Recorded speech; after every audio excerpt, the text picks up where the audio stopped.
La parole est à Monsieur Bruno Retailleau, ministre de l'Intérieur.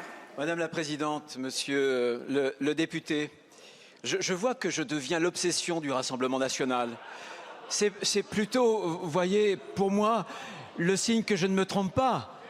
Vous savez, beaucoup de Françaises et de Français soutiennent la politique du gouvernement en matière de fermeté et d'autorité parce qu'ils savent parfaitement qu'on n'efface pas 40 ou 50 ans de laxisme avec des propos qui ressemblent à des tracts, avec quelques vidéos postées sur TikTok, voyez.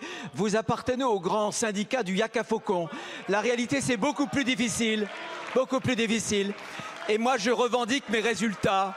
Je revendique mes résultats, bien sûr, depuis le début de l'année, voyez. La régularisation, les régularisations, moins 24%.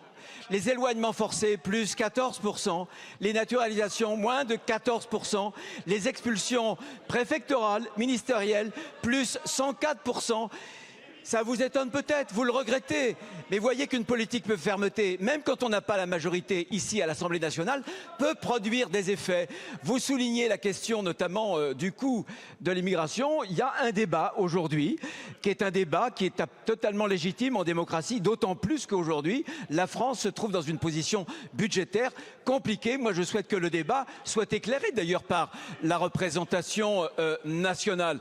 Parce que, oui, l'immigration a un coût. J'ai dit à un certain nombre de reprises que désormais, parce qu'on ne la maîtrise plus, que l'immigration n'était plus une chance pour la France, parce qu'il y a une panne de l'ascenseur social, parce qu'il y a une panne de l'intégration, de l'assimilation. Et il faut être objectif. C'est une question démocratique. Et cette question démocratique, je n'en ai certainement pas peur.